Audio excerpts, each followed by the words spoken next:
That'd be really cool. I was just about to say that now that I'm sitting here really thinking about it. That's been on my bucket list for a long time. I need to get dry suit certified. But yeah, diving in Iceland, and then I'd also really love to dive under the ice in Antarctica. Have you done that, Leela? Yes, I did quite a bit of that. Yeah, that's amazing. That is my favorite diving I have ever done, and I doubt anything will ever top it. It's magical. That's kind of just a completely different world. Robert? Oh, I've already gone. Well, then never mind. I didn't hear yours, Robert. What was your dive spot? Oh, like 420 meters up from here. You specifically German Channel, yeah. The last, let me get the last time of the season is your favorite spot. No, I mean scuba up there. Oh, up here. Oh. I got to do a week-long dive adventure in Palau, but it was like 20 years ago. Oh wow, okay. And this was your favorite site. Cool. Manta rays? What? Manta rays? I did see manta rays. Yeah. Yeah, I did all the hot spots. Blue Corner and Bridge Nav. Blue Hole and Virgin Blue Hole. Let's do 50 meters, same bearing. Can I ask a question to Pat Collin about so many urchins? Uh-huh. Can you repeat the question for Nav? You're asking me. Ooh, what's that? The question was, why are there so many urchins on the Goblin fish? What are we looking at? There's like something bottom left. The simple Out of frame.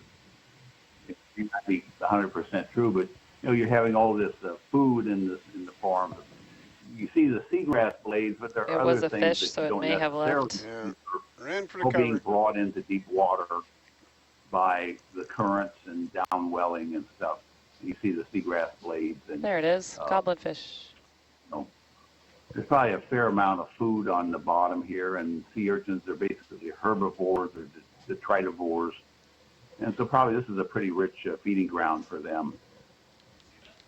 That would be my idea of what we're looking at, why there's so many of them here. We could go along and turn over every sea urchin and see if it's eating anything, because the mouth is on the undersurface. We have the oral surface. And we could keep score whether they're eating dead seagrass blades or nothing we can see, but I don't think we have time for that today. Seems like in this scene we have a lot more finer grained sediments present. The areas of the larger mega ripples we had coarse grain intermixed with fine grain at the cusp.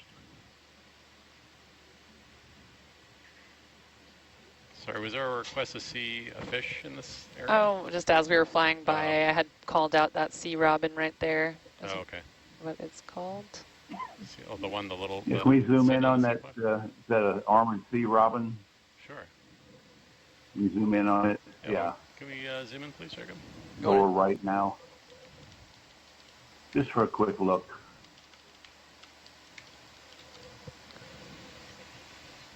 Yeah, good. And we are at... Yeah. We're at 422. Hello. 422 meters.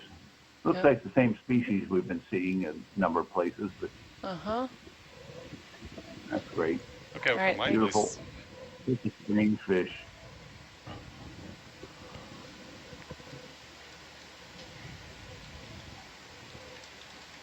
Pat, will these fish be bothered by the laser beams? I have no idea. I doubt it. I've seen cats chase laser beams. Well, yeah, will a fish chase a laser beam? Well, let's get that big shark back and try it, like the illuminating, so to speak. Yep. Okay. Hi.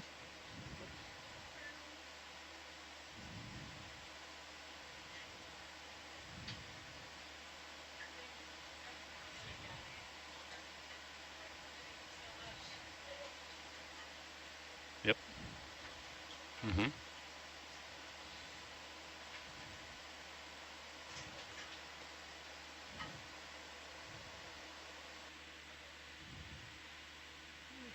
Or potentially we have multiple services open.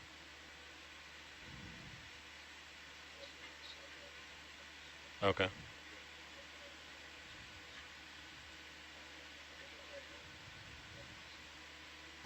Rachel, are you listening on SPO?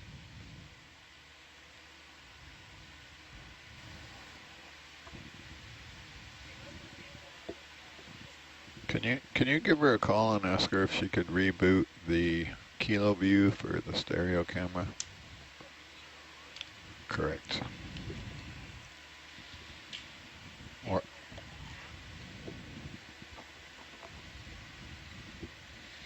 if she doesn't answer, I could. Oh, sorry, Josh.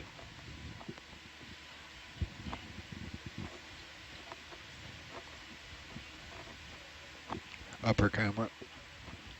Stereo camera.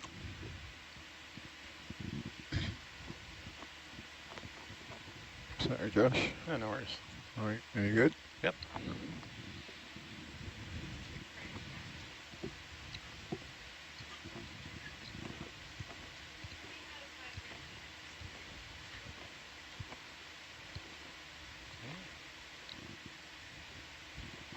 Not okay now. Really weird.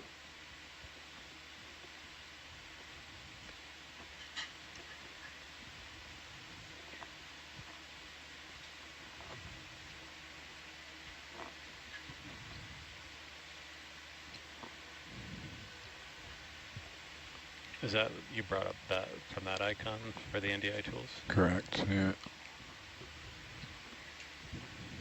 So the stream from the camera is good. It's just the decoder in the rack here. Roger. If you want to see it in real time, I can. So you don't have to. She's on it. Oh, I'm good. That's fine. Right.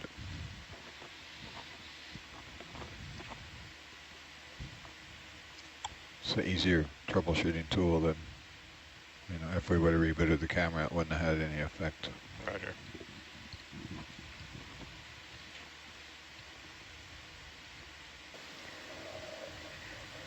All the way at waypoint 1. Woohoo! Oh my gosh.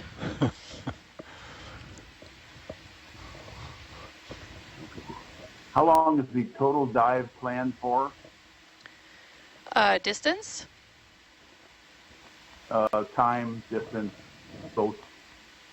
Total time, 8 hours. Total distance to cover, 2,180 meters. So 3 kilometers. That's a long transit for you guys with the ROV, isn't it? 2 kilometers or 3? 2 I kilometers. think it was 2,100 meters. 2,100. Yep. Anyway, in case anybody from Karor State is listening, we're on the bottom of the German Channel Inlet. Now, Karor State, Governor Eos Redeem and Jennifer Ocareel, the head of the Conservation and Law Enforcement, have given the permit for these dives and make it all possible. And, it's, even though this is a place where tourists would never go diving, hopefully, because they would never come up to scuba diving, it's a fascinating area. And we're learning so much about the oceanic life here in Palau and Karor from these dives.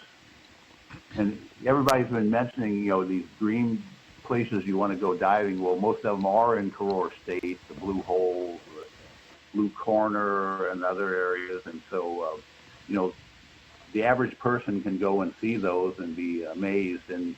But this is sort of a special thing where, the average person isn't able to do this. We're very lucky to be able to access the equipment here for even one day to explore down in the deep sea here and just learn new things. I might point out for the core folks, all those black little elongate things you see on the bottom, those are all seagrass blades that have ended up, they get broken loose, they get brought down into the deep ocean, and they're basically food for deep water organisms along the bottom here. We saw quite a big shark a little while ago, probably a 6-gill shark. It came and went. I was hoping it would come back, but he hasn't come and joined us again. But you never know what you're going to see in the next minute, so we're going to be here for the next 8 hours and see what we discover. I'd say a dive at 1,400 feet in German Channel is a bucket list dive for probably every scientist tuning in right now. Yeah. And the great thing is, this is all being recorded and people can access this. They're either watching live, students are asking questions. Now, we're just one thing to note, we're just starting to pick up a few sea cucumbers, those light tan things. Those are a very common, deep, like 1,000-meter or 400-meter depth sea cucumber. There's a fish. What do we got there? A rat tail. This is an interesting. We've seen this before. It's a silver rat tail, a macrurid. We just went by it. Most of them are kind of dark colored. I was trying to figure out what that species was, and I could not figure it out. I looked through everything I could find on the internet. So we're now, we're getting into the big ripples, the mega ripples. For whatever reason, we went through a patch where there were none of them that we could see in our field of view. They might have been just off to the side, but now we're getting into the big ripples again. And the geometry is different too. I think the ones deeper down we didn't have a lot of that smaller scale structure on top of it. Now we're seeing a little more disorganized mega ripples. So look how many sea cucumbers we're seeing now. Down a little bit deeper. Let's see, we're at about 400 meters. Down at near 450 meters, we were seeing nothing but sea urchins. Just sea urchins down there, not a single sea cucumber. Now we're in the sea cucumber territory, and where are the urchins? They're not to be found. So they may like different depths. They may, be foraging for different types of food. One of those things that nobody probably knows much about. But having basic information like what we're finding here on this dive is where we start asking questions. Why is this way? Wow, look at them all. So what eats a sea urchin, Pat? A lot of fish eat sea urchins. What eats a sea cucumber? Not a lot. There are things. These deep urchins or deep sea cucumbers, I have no idea what would be eating them. Maybe that's why there's so many of them. There might be some other limiting factor to their population instead of predation. There goes another armored sea robin. Went by. Anyway, this is great. We've seen a really a big shift in the bottom dwelling community here. So this is really a great result. We'll see how long these sea cucumbers last. We're transiting from deep water up to shallow, starting at 450 meters, which is about 1,500 feet, and we're going to be going into 200 meters at the end of the dive, which is about 600 feet, 660 feet. And so we'll see how things change. Now, maybe sooner, in a while, we'll get into something different dominating the bottom. That's going to be quite interesting scientifically. There's an urchin on the right. That's the first one we've seen for probably the last half an hour. Maybe he got lost. Hey, Pat, we have a question, if you'd be up for answering a question from one of our viewers. Sure. They're asking about the currents in the channel and whether or not the currents are stronger or less strong here, and just kind of what the currents are like here. You may have talked about this already, but for people just tuning in. We haven't really talked about it, but that's sort of Eric's area of expertise, and I'll let him comment. Okay. Yeah, I'll say there's a lot of uncertainty about the currents at depth. We're working here at 400 meters. Haven't done much current surveying at depth, but all these sand ripples that we see here are essentially seabed signatures or fingerprints that there is overlying current. What we suspect is happening is the tides, as they're switched, there's an internal tide that also has a significant amount of current generated by that internal tide or associated with that internal tide.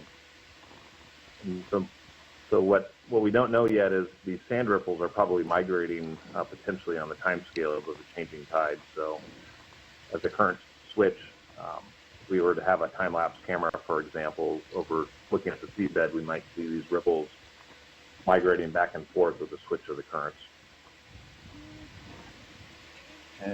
And we haven't really mentioned it, but this area where it's sloping up, we're only going to 200 meters, but it continues up to basically to the shallow reef, and that is the area where manta rays aggregate on certain phases of the tide. There can be, a dozen, 20 more manta rays at this site.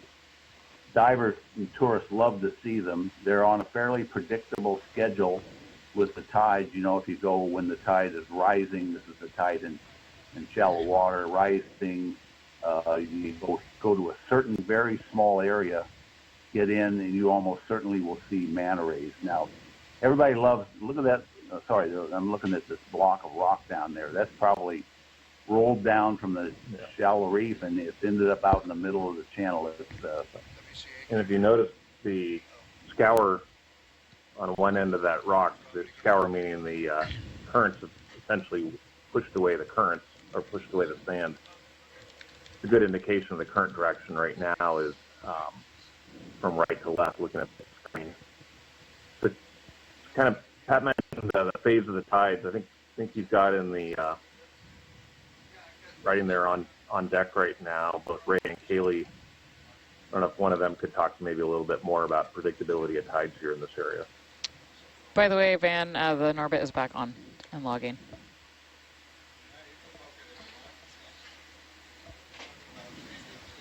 I'm putting Ray and Kaylee on the hot seat here to talk a little of physical oceanography.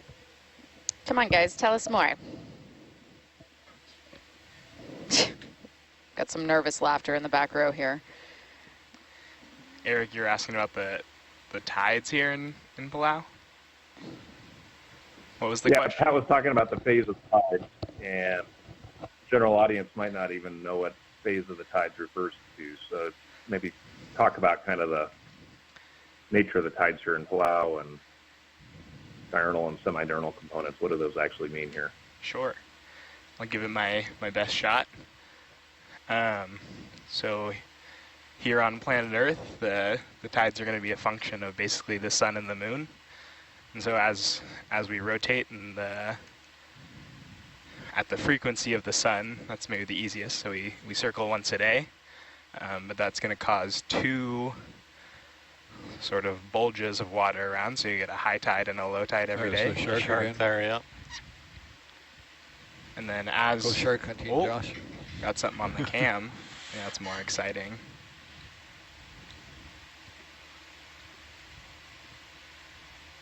Funny, better picture in this instance from the lower camera. Following that shark. Sorry, the tip of the caudal fin's like cut off. So remember that in case, if it's one comes back and it has that's the same guy. If not, it's a different one. Probably a 6-gill shark.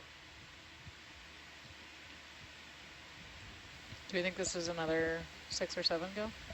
Is it 6 gill? Yeah, I'm no expert on these, so I'd have to get out my book. It is one of the deep water sharks. They get big, quite big. Doesn't want to play for the camera right now. Oh, maybe it's stopped now.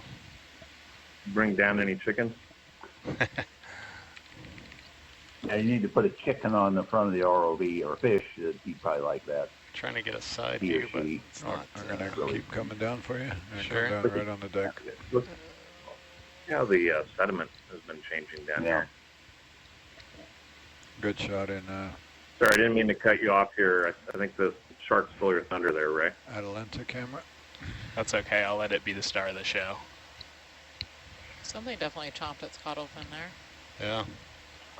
Trying to get a view of the gills, but it doesn't want to The give me shark will keep people interested, and then you can give the lesson that they'll absorb, osmotically.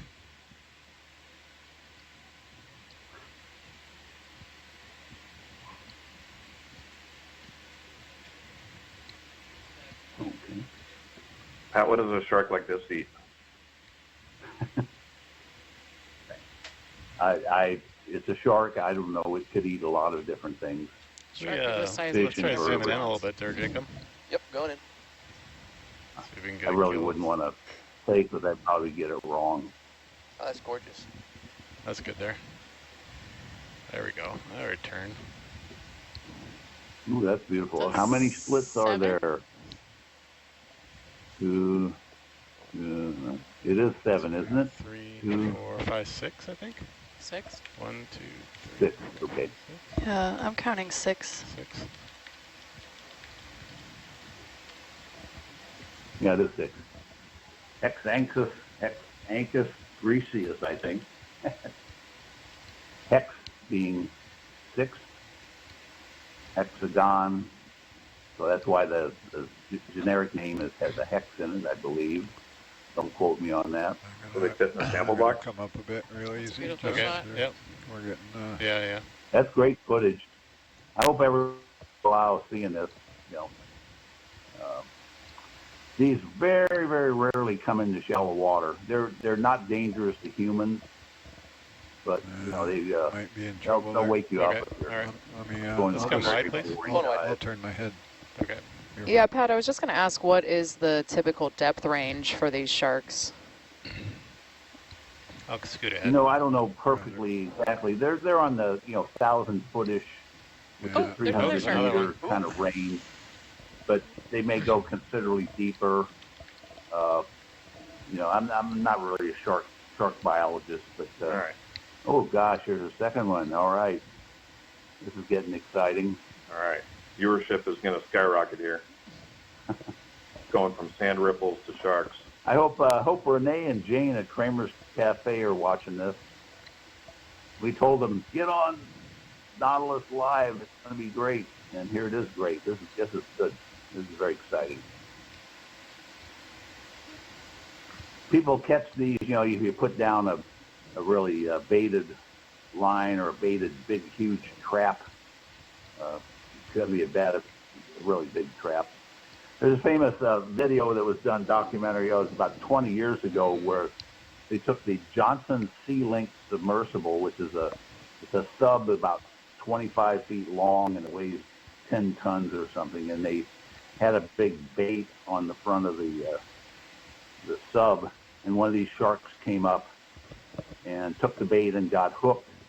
And that shark pulled that 10-ton submersible around like it was a toy. We're good. Yeah. Just come It off. Yeah, I just didn't like wanted that to at pull all. it off there. But they are Good very, job. very massive, very, very long-lived.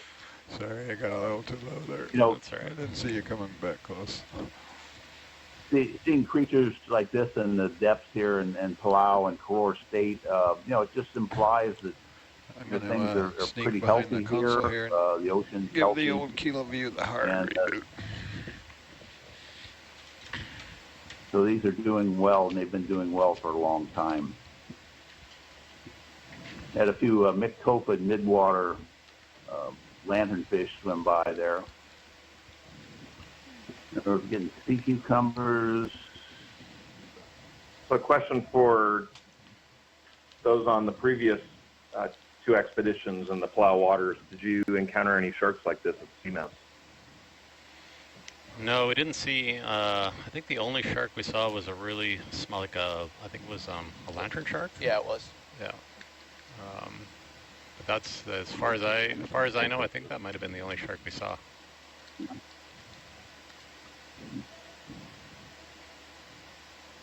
Well, this is a good record. So just I think we started at 500 meters or so. Is this For kind of, I'll default to Navigator and Science Leads, but at some point maybe doing another patch collection of the seabed morphology in another sediment sample. Right here looks good for you, sediment sample-wise?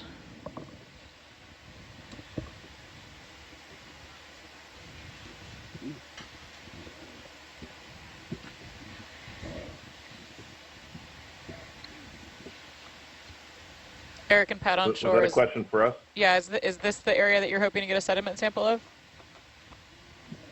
In this last time, I think you're probably at what, a 3 to 4 meter elevation here, altitude. If we could come up to 10 meters and maybe do an orbit rotation and then collect the sample.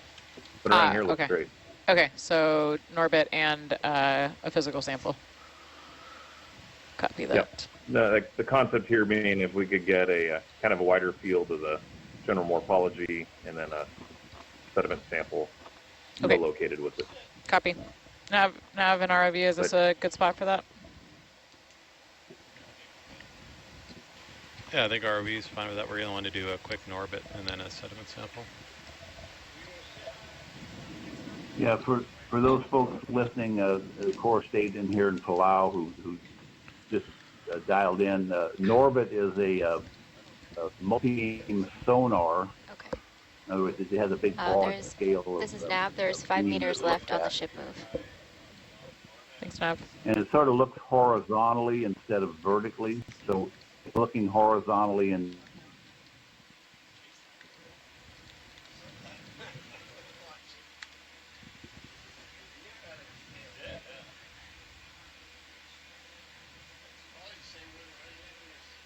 such as these ripples much farther than you can see just with the lights here from the ROV. You have to remember too that we're down at over 300 meters deep, and there's essentially no seeing, of course, is from the ROVs, very powerful lights. So if they turned those lights off, we would see nothing. And so you can see a bit with the lights, but this sonar, multi-beam sonar, the Norbit, allows you to survey a much broader area, kind of as a snapshot that you'd never get otherwise. While they're doing this, we didn't really get the chance to finish talking about the internal tides and then the waves coming up the sand. And I'm going to go out on a little bit shaky ground here, and Eric can correct me if I get too far off the reservation. We got Kaylee and Ray there at the hot mics. But you can think of it, we all know how waves break on a beach, right? They come up and, they build in size, and then they sort of, break and rush up the beach sand much higher than the level of the ocean, then they retreat back. Well, if you can imagine in the deep ocean, and by deep ocean, I mean we're talking like where we are now, 300 or 400 meters deep, there are layers in the water, which are layers of density. So up on the top, you have less dense water, which usually means that it's either warmer, which warmer water is less dense than cold water, or it's less saline, less salt in it, because less salty water is less dense than cold deep water. So you have layers of water, and they're fairly distinct. Anybody who goes diving a lot has been through what we call a thermocline, where you're going down, down, down. The temperatures kind of stay in the same, and then all of a sudden, wow, it'll drop a few degrees over just a couple of feet. Just come up. That's thermocline. Record. Go back down. Make I don't know. Is that it? Just come up and go down? No, I can fly forward for some amount of time. I don't know how far they want. Or do we want to rotate and just get a circular patch? No, I just fly forward. And rotate will be really gross. Fly forward, nice and easy. So Leela, that's colder. is Leela in here? Is some colder water. She's still eating. More eating. How long was the 10-meter Norbit survey? And that interface between the denser water and the less dense water above it. For that. Watch out for that tuna, Robert. That's the second time you've run into a fish. Where you have waves. The first time he was sitting on the seabed. I think the fish ran into us. I'm just hanging here. Yeah, there's a tuna. I'm not a... Can you sample him? Yeah, but how long? No, anyway. I'm going. Sure.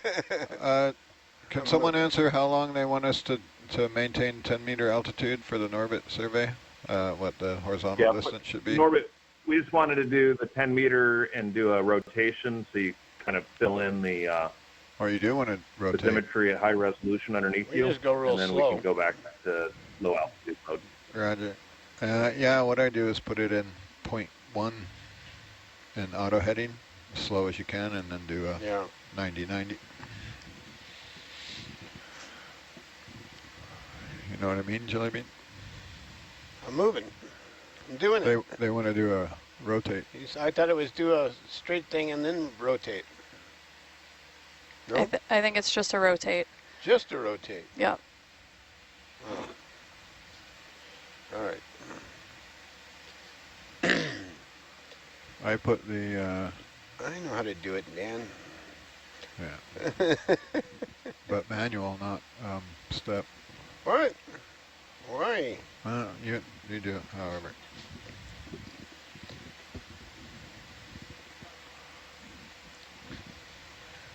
Here we go. Ready? Go for it. Doing it.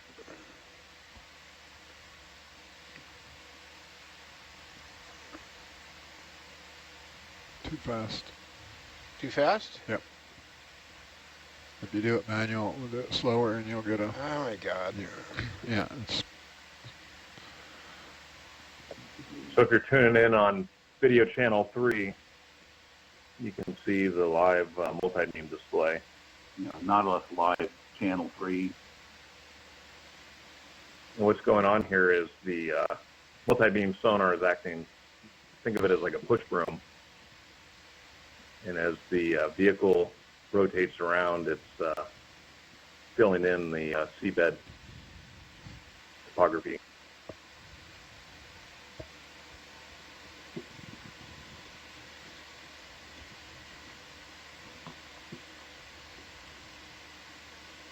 For the ROV pilots, is this a automated rotation rate that you're feeding the vehicle? Yeah.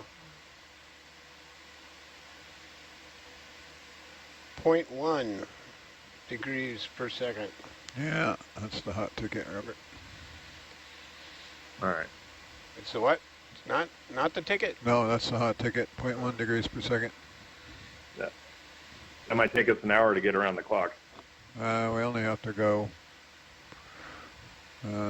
90 one way and 90 the other, and we'll be back where we started. It's kind of wobbling around though. All right, going manual. Oops. Yeah, auto head. No, leave auto head on and just and do the joystick manual. Still 15 minutes. They do 3 hours of Give it full rotation deflection there, so it'll.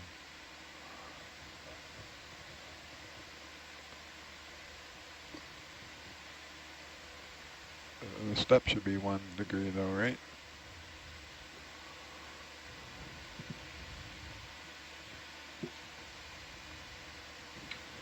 Well, it's still going to hunt back and forth.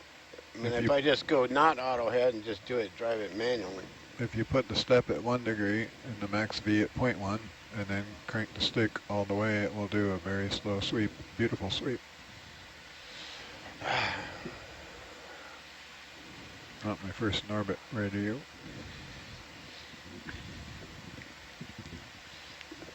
K2 approved technique.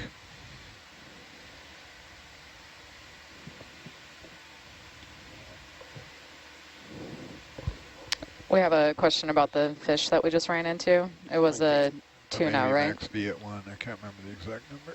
It seems like. Say what? Why don't you do it, Dan? I can't hear you. I can't remember if it's 0.1 or 1 on the max velocity. That's definitely 1 would be pretty fast. I think you're right there. And if you tweak the stick hard. Oh, what's happening here? That's just RViz filling in the data.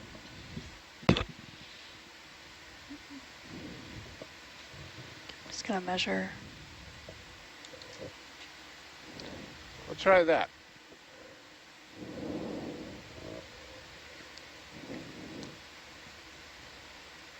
That's too pokey.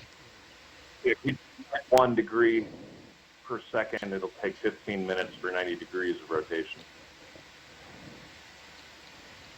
Oh, that's hauling mail there. That's no good. Everyone. Back here.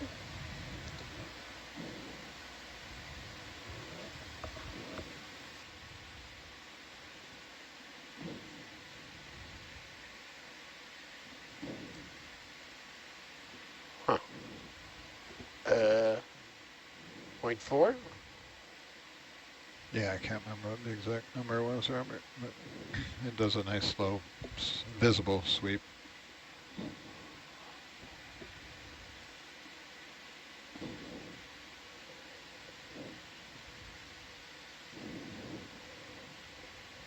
Yeah, that's looking better.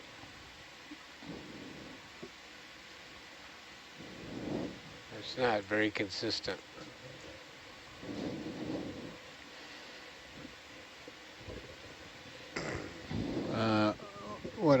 What you're watching is your actual sweep. The fill-in of the data there is just it's a model being filled in, so the model's not perfect. It'll the data will build up in the model. Yeah. And then and then just go. Okay. Yeah. So as the buffer fills up with the visual data, then it voxelizes some because it can't keep displaying that fine-grained data, and then you'll see the voxels catch up with. So it shows you some real time, just a little bit of real time, and then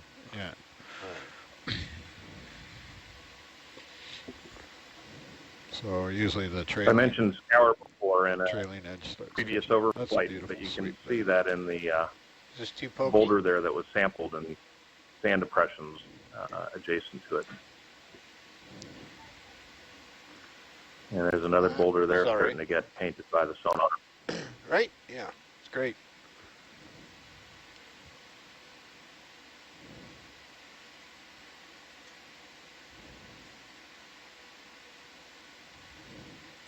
Yeah, 180 should give us a full coverage.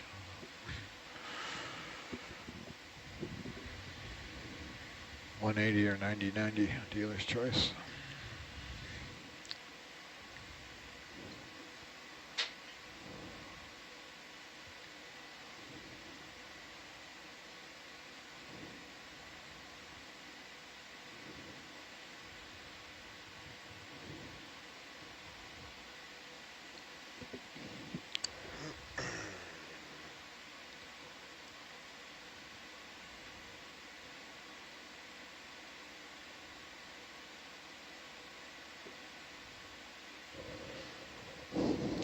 Dan, we've got a couple of questions from people who are just tuning in. Can you give them just a quick explanation of what we're looking at with the Norbit here? What we're looking at is a model that's being generated by our ROS, as we call it, the Robot Operating System. So it's taking all the nav data from Hercules and the multi-beam data from the Norbit and generating just a visual model for the operators, mostly for the pilots, but also for the people who are operating the Norbit they can verify that they're getting good data.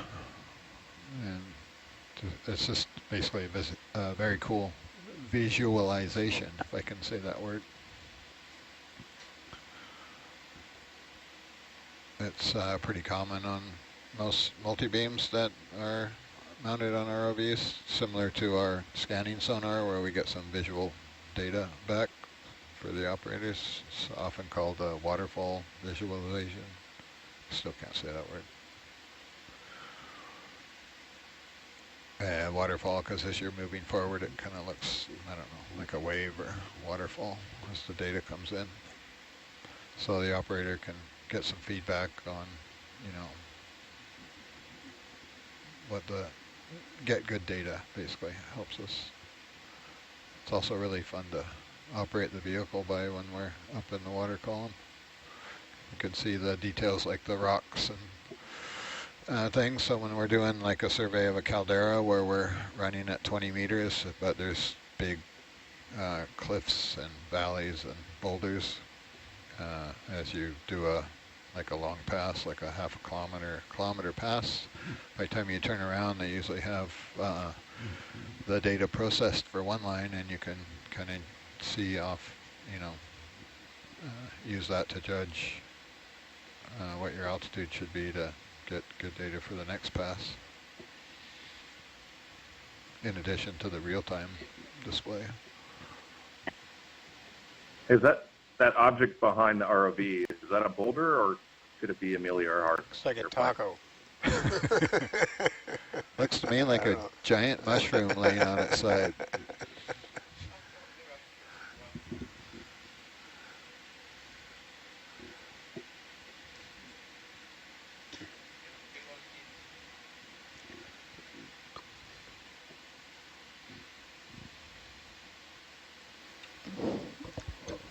It's pretty interesting, the detail we can pick out. We were sub hunting with the ROV in Hawaii there. And, in a minute. Some of the Japanese subs that the U.S. Navy scuttled after the war, and we could pick up basketball-sized objects out far, far beyond our visible reach, 50 meters out. Yeah, those models are pretty great.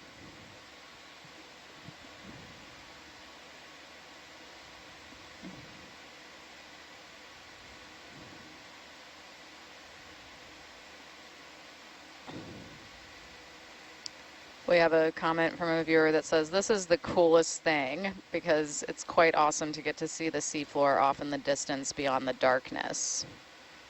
I agree 100%. We call it the Eye of Norbit because the sweep kind of looks like the Eye of Mordor or something like that. See, now you can see these sand ripples that we've been talking about, kind of uniformly spaced, going off into the distance.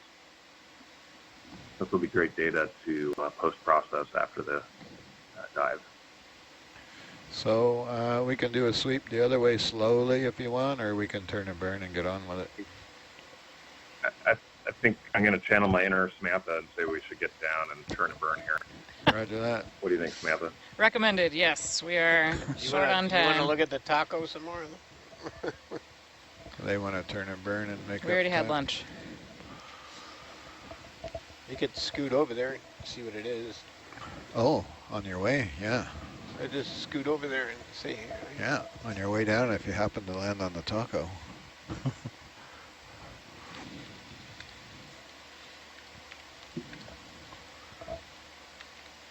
I think that's where all the sharks were going, Robert.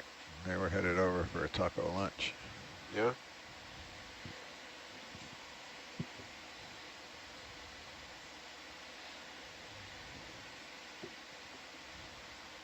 Oh, it's the other way.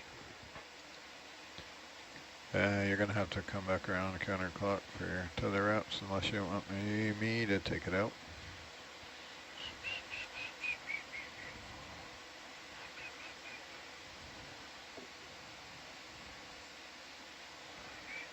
You want me to do a turn so you can... Pilots, are you ready for a ship move? Nope. We're just... I gotta get turned around right. No, you can start going. We got time. Yeah.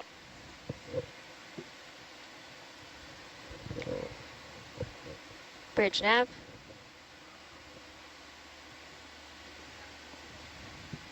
Could we have 50 meters at 040, please?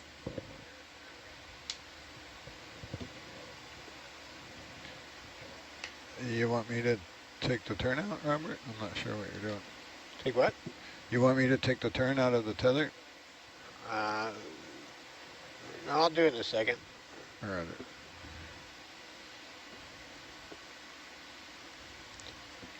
Oh, I see where you're lateraling over with Norbit to find it. Just to resolve the taco. So now you can see the voxels disappearing, Yeah. or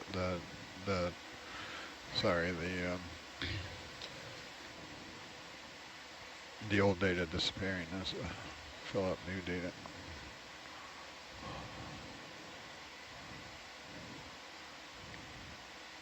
Robert's doing a reverse Blues Brothers from 10 meters altitude. Can this Norbit view only hold a certain amount of data at a time? Is that why the old stuff is disappearing? What's that? I can't hear you. Oh, I'm just curious if the reason the old data is disappearing is if this view can only show a certain amount at a time. So, sorry, say one more time. You're really faint. I can turn my levels up.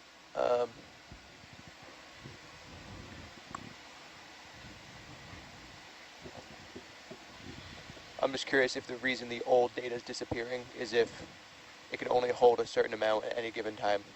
Correct. It's a massive amount of data being held in a buffer on the computer. Yep. So it's, you know, the buffer's only so big, only so much RAM, basically. So you can set the amount of data that it holds, and then it starts dumping the old data as new data comes in. Very interesting. Otherwise, the program goes full and just chokes. We've learned the hard way.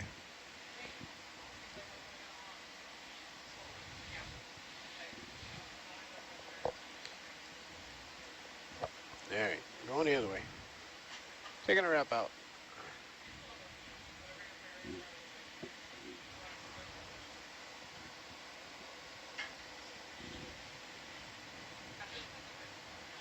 You can, I think we're done orbiting, Yeah. Robert. You can. Yeah, just taking a wrap out. Go for regular speed.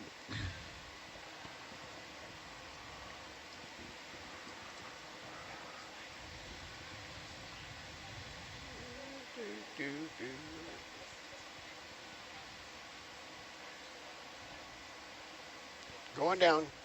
Roger. Coming up. Hey, look, you did a wash machine too. No.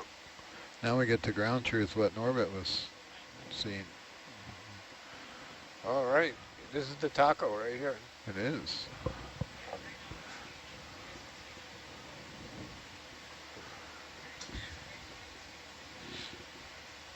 Yeah. There it is. Beautiful, eh?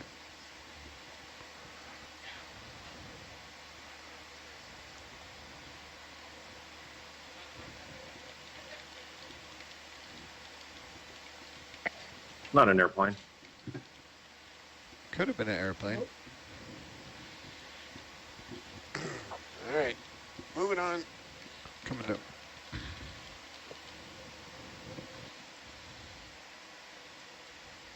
Get going. Oh,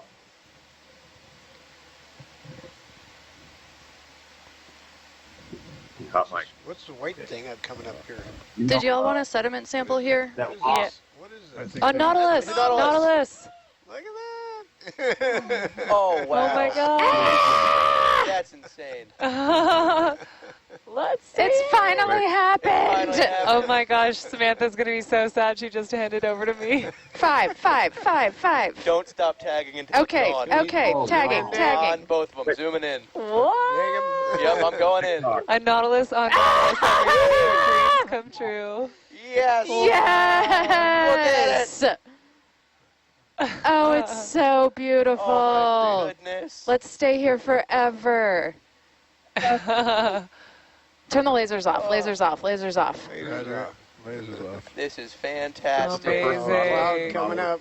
Jonathan, I will get you this ProRes ASAP. All right, we're in the cloud. Oh That was right. no.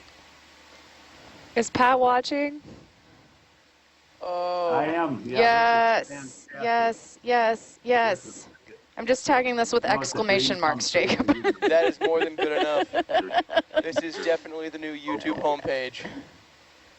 They do exist and they're real. They're not unicorns. It only took 15 years. Should have rolled with us sooner. You came to Palau, the right place. No, Nautilus, swim away Yeah, from go the, other from way. the sandstorm. Yeah. Short state of listening, but we got a lot of Nautilus here. Backing up's not great. Still. Going the wrong direction. Wow. We are It's chugging along. It is really fast. moving Yeah. fast. Jet propelled. Yeah, jet propulsion.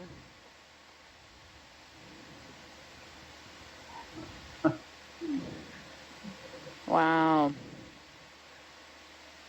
I could see the little tufts from when it propels. Wow, you were like backing up really fast.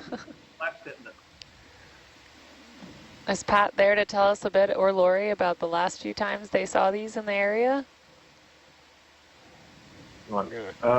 Yeah, sure. Yeah, we've seen them from ROVs and stuff between here? 400 and about 1,000 feet. Ah. They're going to run out of leash. People have done scientific mapping studies on these in Palau. They usually catch turn your head around, 500 to 1,000 feet in trap. Zoom out. And they Pulling out. They let them go after they do their studies, but oh, it's on the porch. We're a little bit deeper. We're 300 meters. Sorry. He's in your upper there. 360 meters at the moment. Wow. That would be the deepest for a Nautilus in Palau. It's on the deep side. So this is good data. Wow, look at all those deep. All right, Dave, you can zoom in at opportunity. Just tell me when. I'm going to go to full if I can. When you see a Nautilus, are they by themselves, or you typically run into? They're sort of solitary, but they can. There are a lot of them at depth. I mean, I wouldn't be surprised if we see a few more. One is wow. That's so cool. Okay, we are also freaking out in the lounge, by the way. It's so cute. Look at its little jet propulsion. Quote unquote jet propelled. There's been Palau has really been a hotbed for That's it. Palau has been a hotbed for Nautilus research for the last 50 years. Much of the first work that was ever done on living Nautilus was done here and mostly off Short Drop-Off, which is a site in Corps State that's a well-known diving site, and it's a place where there's a very, very steep drop-off, about a 60-degree slope from the surface. Can you back out? Yep. So about 300 or 400 Not being meters. very cooperative. Scientists found a particular guy named Bruce Saunders, who's no longer with us, but who was a noted Nautilus expert. Bruce Carlson from the Waikiki Aquarium and other places. Mike Degree, who's no longer with us. They would put a trap, and interesting, how do you trap a Nautilus? You take a long rope, about 1,000 feet of rope. You tie one end to the shallow reef, and then the other end has the trap on it, which is usually baited with a chicken, frozen chicken. All right, you can zoom in again. Nautilus love going in, slow and steady. Hey, don't zoom in too far, Jacob, or you can't keep it in the camera. Go offshore, away from the reef with the boat. If you zoom in too far, when you it's get too to the end small of of an that area 1,000-foot Might be running out of gas here, so I'll come down, Robert. I'll come right down on the deck for you. With the slope, it'll end up down at about 500 or 600 That's a good feet. video there. Come back the next day, go to the shallow end of the reef, the shallow end of the rope on the reef. yeah, it's going to get tired and then bring it slow up. And usually people would hold it by hand and plow and pick the trap up. Or tail to tail there, so you can pull as hard as you want. 10 or 20 Nautilus in that trap. Right down on the deck. And people would mark them various ways. No, if you zoom in more, number them. So as long as I don't lose it, just slow and steady. Yeah. Measure them. If you see them start to lose a lot of times they would glue little tags on them. The idea was that you could measure and tag the Nautilus and then release You're out of leash. Out they go back to their home, and then over time, and these guys spent literally years studying these things.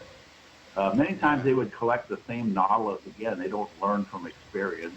See, it's getting windy. And so they could identify a given individual, see how much it had grown over the year or 2 years that it had been free.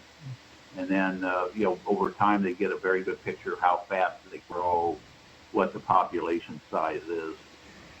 And I like to say no Nautilus were hurt in the course of this research. Basically, everything was released and back into the wild. Some of them were collected You're pulling several times. Now, 10 meters. Wow. Now, to flash forward, now this is really interesting. So those studies were originally done about in the late 1970s. So they had a standard location, Short Drop-Off in Corps, a standard trap, a standard depth You can they would zoom put in the more. trap at. Looks like it's slowing up. Trap would soak before recovery. And so by documenting the numbers of the Nautilus, their size that they got in each collection, they came up with a figure about, an estimate of the density of Nautilus at depth, at short drop-off. You're going to have 20, zero heading, Robert, because you're 40 pulling years that later. too hard now. We Could could really move the long-term ball. study for What? Sorry, what? 40 years later, Single Bruce digits Carlson and tail and or Marge tail to Lyon tail, so you'll have Okay. no heading came control. back, All right. and they repeated the same study. So when they got away Not now. for quite as long, but they used the same type of trap, We can move the boat rope, if you want depth, to keep chasing it. locations, everything.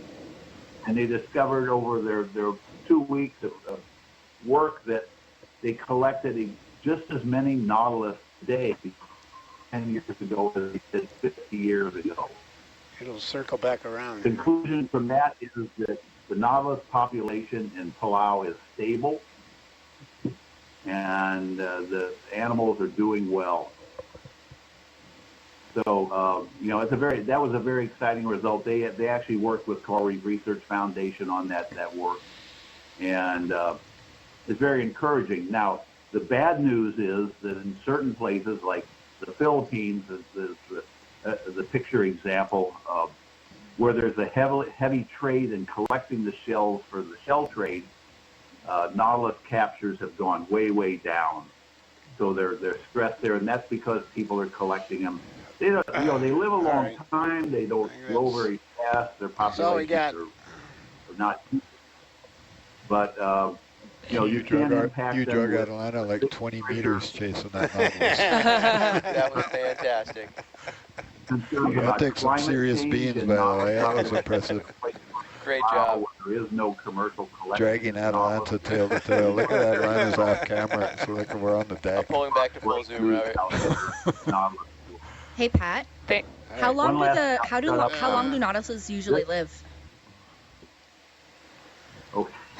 You're asking the wrong guy. I hope Bruce Carlson is watching this. Probably not. He's in Atlanta, Georgia, so it's going to rubber band back hard. Look at Atlanta when you let go of it. I can't give you the exact figure, but they live quite a while, several decades. Now, the interesting thing I was going to mention, the Nautilus here in Palau, there's only one species. It was named by this guy, Bruce Saunders, that I just mentioned back in the 70s as a new species. It's called Nautilus palauensis. So it's named in honor of Palau, where the specimens came from. And I know that this is a big concern. People want to have local communities and locations represented inside the species. These guys were well ahead of their time. Here 50 years ago, they were naming this Palau this Nautilus for Palau. It was like a no-brainer. People have been doing this for new species for years. You name it where it was found, but it was moving along pretty good. Palau, a name that reflects where the species is located. End of lecture. No, tell us more. Robert chased that Nautilus well over 50 meters.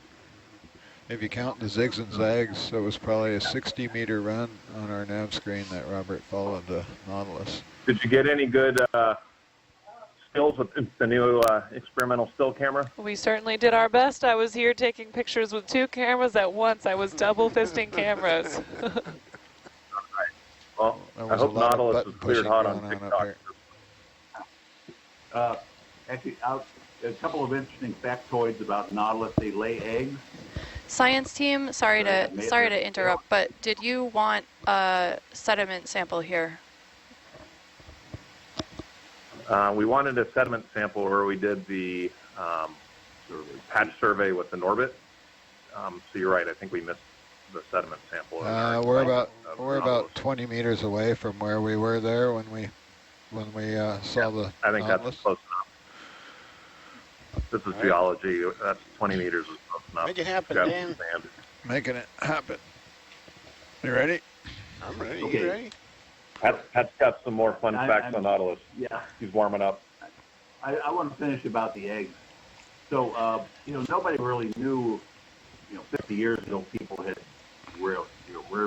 seen a live nautilus, but so the guys, the scientists who were focusing on learning about nautilus, and there are other species elsewhere in the Indo-Pacific, they also discovered that there is a little, they're like the size of your thumb, You want to go to a little sample? leathery patch, which is attached to the bottom.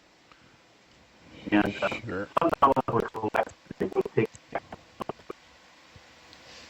Shoreside, you seem to be breaking up a little bit. would have the nautilus. They mate and lay eggs in the aquariums. And those eggs took about a year and a half to hatch.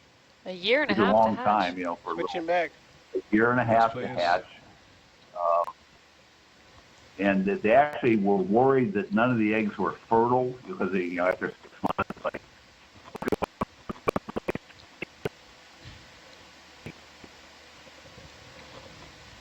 Shoreside, I think you cut out, if you can hear us. so, and when the nautilus hatches a year and a half later, it's a baby nautilus. It has a shell and everything. Oh, And they're just so cute. so it comes with a shell out of the egg. Yeah, out of the egg, Slow yeah. down on. That must have been That's cool to about see. limiting Tiny. into the limits of my nautilus knowledge. You gotta let go and push from Well, the that's a top. lot of Nautilus knowledge. Thank you for sharing that all. Well, they're one of the most fascinating creatures out here in the tropical Indo-Pacific. And, there's still a great deal to be learned about them. We know very little about, you know, geographic variation in the distribution of the species. I mean, they have different species. Say, go to the South Pacific, New Caledonia, they have a different one down there. The Indian Ocean, different species. Here in Palau, we have a group of oceanic islands going down from the southwest of the main Palau group, about 360 nautical miles, 500-600 kilometers. There's a series of islands that are separated by large expanses of deep water, and this is where the last 2 cruises of the Nautilus were going. And there has never been any attempt to track or collect Nautilus at those islands going down the chain. And they go almost all the way to Indonesia. And it's something that really would be wonderful to have somebody do where they go and they, you know, we know how to trap them. It's just a matter of having a dedicated cruise or trip to go down there, people who know how to trap them, bring them up.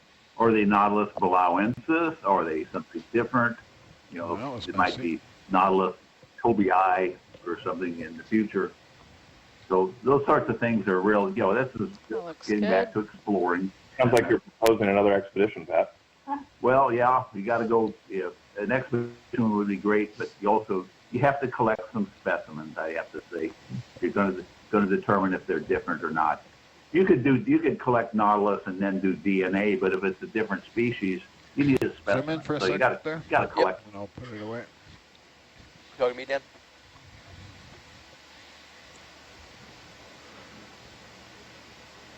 Okay. And that looks like correspondence. You want that in a different, look, it's falling out the top of the. Yeah, if it could go in a different starboard one, if you liked that last time, if that was easy. Yeah, we don't want to commingle this with the previous sample.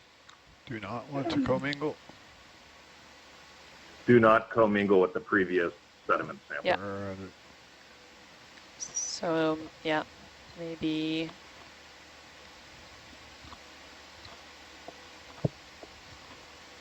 The previous one was in B.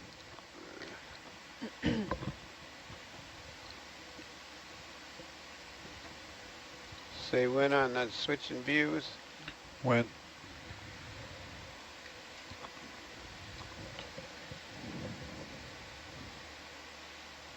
Okay. Open. Has Samantha weighed in at that deviation that, while the Nautilus counts against her dive time?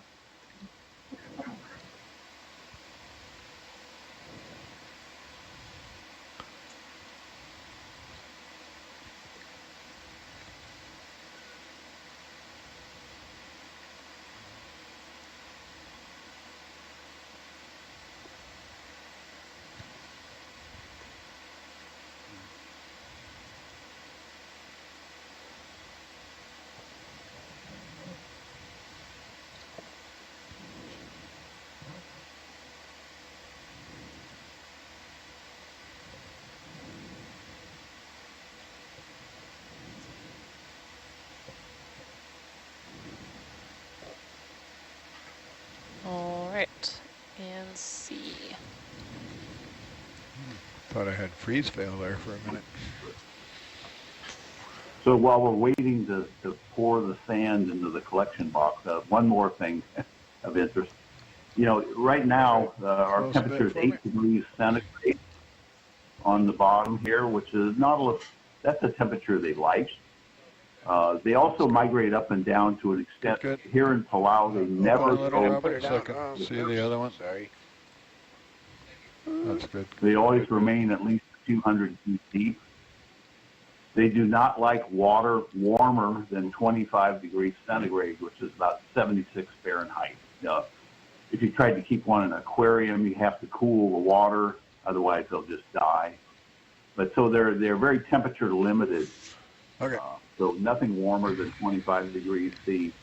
And I don't know, this might be a low temperature record for Palau, 8 degrees. So that's good information, knowing the the temperature tolerance of these deep water organisms. We're ready. Ready to move? I think we're ready to keep going up the slope here. Can I make a prediction? What's your prediction? We're going to see another knot. We're going to see another one. Ooh, we're greedy now. I like that prediction. Stay tuned.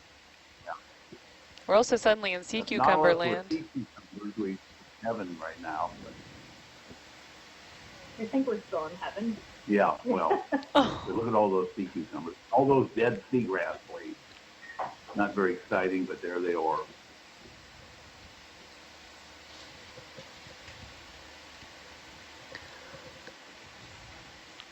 Waited. Okay. Roger.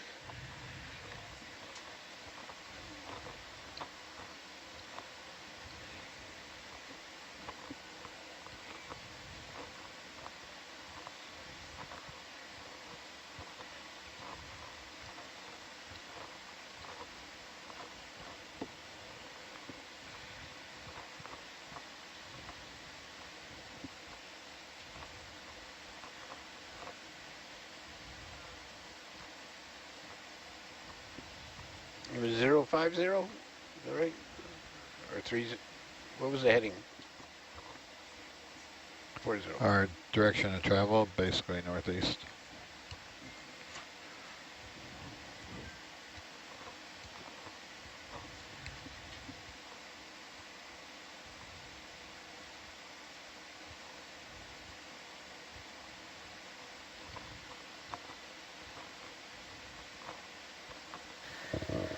Okay, just for a little bit of timing awareness, we have about 1,600 meters left on our dive track.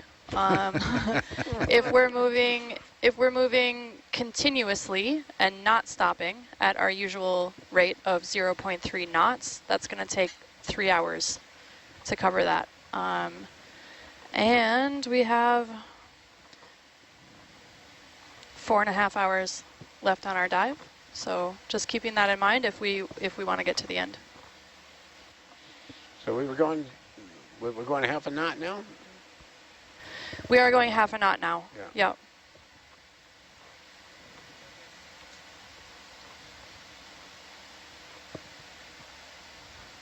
So is there time to grab a sea cucumber then while we have one looking at us?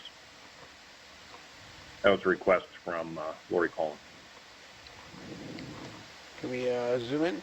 Roger that. Oh, can we slurp the sea cucumber? Better do it quick if you're going to do it. I'll just grab it. You can ask him.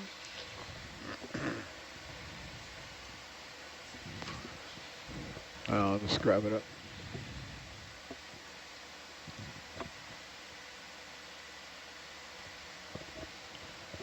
That camera's not cooperating again. It's being all laggy. Are we collecting the sea cucumber? Sorry, I was tuned out for a second, training on camera. Yep. Okay.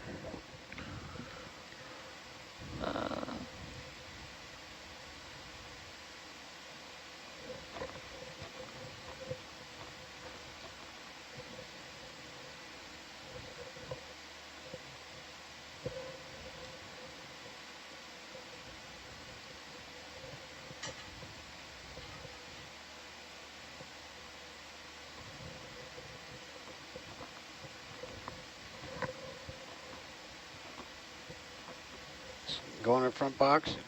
Sure.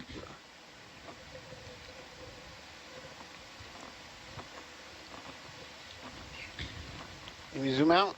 Pulling out. Hey, do we still have Ray and Kaylee in the back row there? Yes. Since they've gotten used to my dumb jokes, I wanted to put one out there for Ready them. for the box? Open, open, open, yeah, before he gets away. Hit me, Eric. So why did the Nautilus start a math club? Okay. Close, close, close. Oh, nice. I don't know. That's probably No it for idea. that front box, eh? Yeah. You open it again. No you're gonna- ideas. Might float it, fly away. The sea All right, cucumber. I gotta will get out. moving. Zipping. Sampling on the fly at half a knot. Does that count?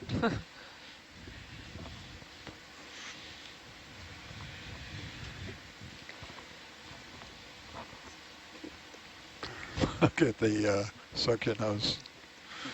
Huh. Wafted in the breeze. Eric, you got the punchline to that one, or are you just throwing out the joke? I thought viewers might want to put their entries in there.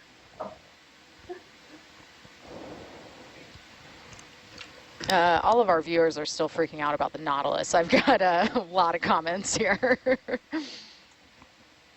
But I'll bust those out later. Let's hear the punchline to the joke.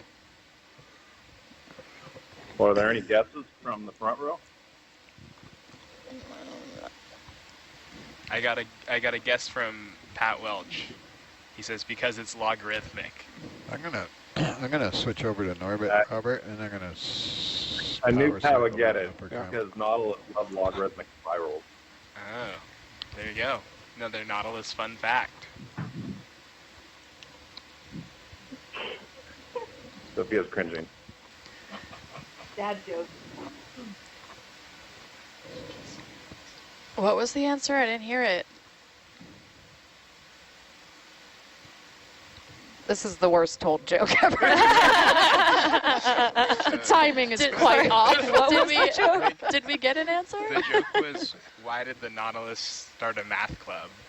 Uh-huh. And the punchline is because they're logarithmic, because of the shape of their spiral, I think. Oh, you have to be. Wow. That's a really good nerdy joke there. Not a Sounds wordplay like- joke. That's good.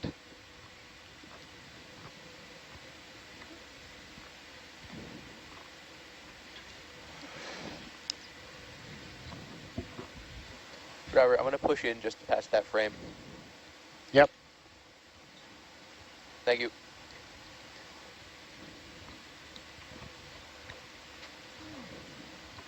I don't know if anyone remembers the thing we said was a tunicate yesterday that we collected that was orange. Looking at that in the lab, as I was telling you two about like tunicate anatomy, I was like, I'm not seeing these pieces in here in the translucent body. And I'm realizing that I'm pretty sure that was a ctenophore. So that's actually like a sessile version of a comb jelly. Mm. That was the bunny ears one? Yeah, the bunny ears one. Cool. And the sea star, I also had a guess for that. Let's see. Well, that was an asterinidae. Asterinidae, it's so hard to say. Family name would be the family that sea star was from. Asterinidae, maybe. But that one was really big. Carly got to touch that one. Ray, did you? I did. It was much bigger than we thought. We all estimated from the lasers it would be like 20 centimeters or something. That thing was like 30-something centimeters across. It's huge. Cool, cool, cool. Back to the Nautilus that we just saw. Sorry. I had this question while we were looking at it, and a viewer just submitted it as well. Do the Nautilus ever stop swimming? Do we know that? Good question. yes, they can certainly stop swimming. They just they tend to bob around. They're negatively buoyant generally, I think. So they just kind of start slowly descending. One comment on that. So when people normally collect these for the diving tourists to go take pictures of, they bring the trap up, they get the Nautilus out, and they put them in the water. Now this water is, up in the surface here, it's about too warm for them. So they've got an hour or so where they're not too unhappy. But that people take their pictures, all these pictures you see, beautiful pictures of Nautilus, were all taken in shallow water. It's really too warm for them to live in. But then after the tourists have 10 or 15 minutes to do their pictures, the dive guides take the Nautilus down 150, What are we looking at? Oh, the shark behind us. They just descend into the depth. They never come back up. They just go on down back to their happy land. Down cool depth. Gotta go. So yeah, they do stop swimming and they will start sinking slowly if they do stop.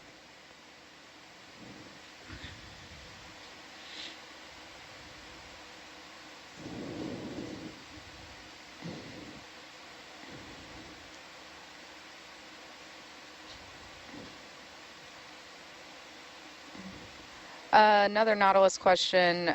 Do people eat Nautilus here in Palau or anywhere? Are they protected?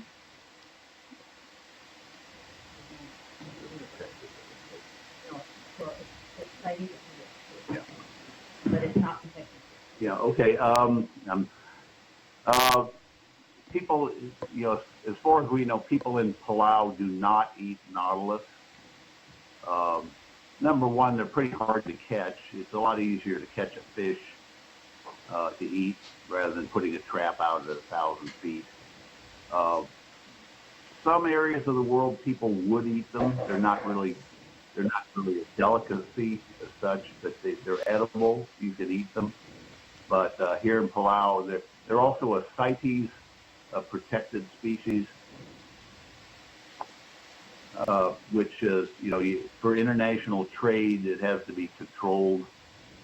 You can't just ship some of Nautilus shells out somewhere else. So, the shell trade is the biggest predator on the Nautilus, and areas that have a lot of shell trade ship a lot of Nautilus shells.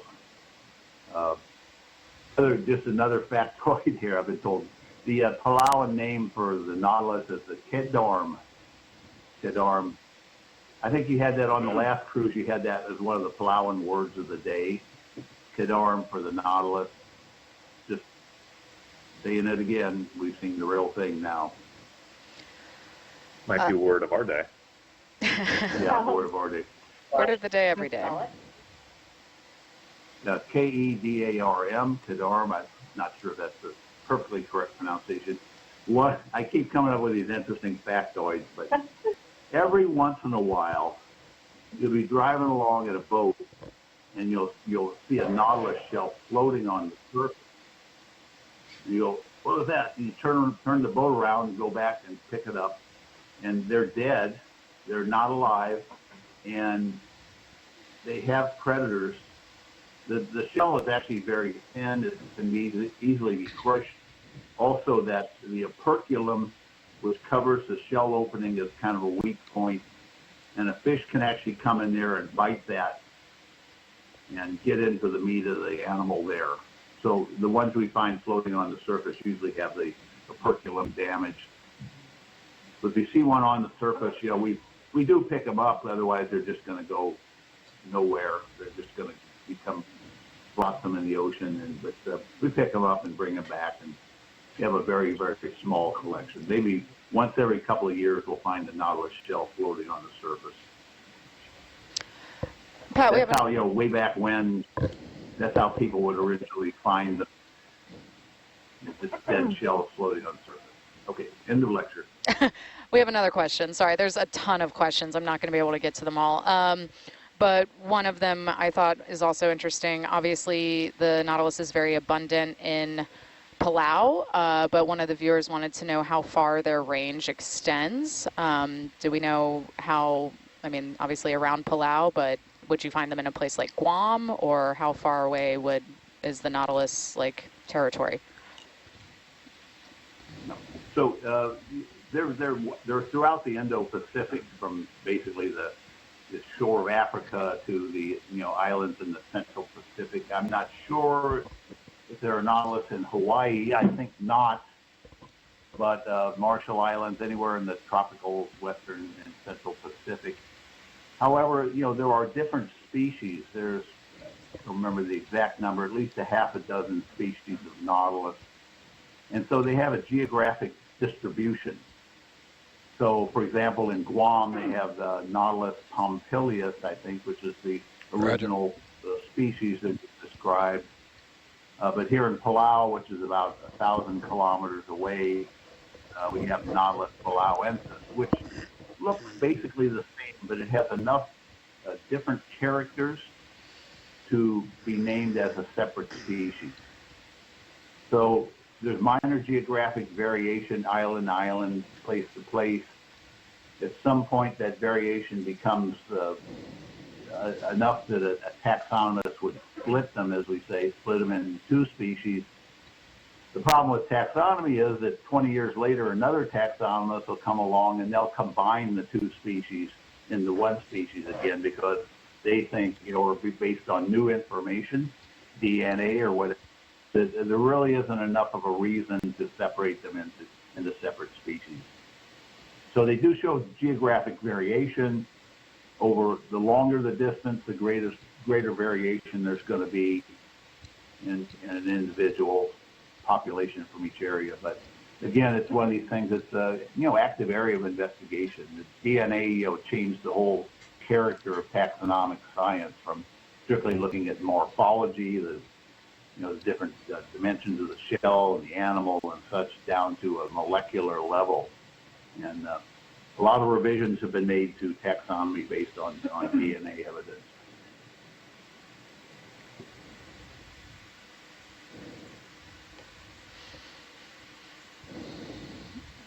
Okay, more questions. The depth range of the Nautilus, do they ever come to the surface? It sounds like they only end up on the surface after they die, correct? The surface waters are too hot for them? Okay, there's a caveat to that. Of course, like most things in science, if the water is cold enough on the surface, remember it's 25 degrees centigrade or 76 Fahrenheit maximum upper limit. So if you've got water that's 24 degrees centigrade on the surface, they can go right to the surface. And New Caledonia in the South Pacific is a very good example of this. It's a very far south reef area, big island area, and water there is much colder than in a place like Palau. So there you can get nautilus right up to the surface, because the water doesn't really go over 25 degrees centigrade year-round. But here in Palau, we never get 25 degrees centigrade on the surface. Temperatures run from the maximum ever low of about 27 up to 30. So yes, you can get them at the surface if the water is cold enough. It's the temperature that's limiting, not the actual depth itself.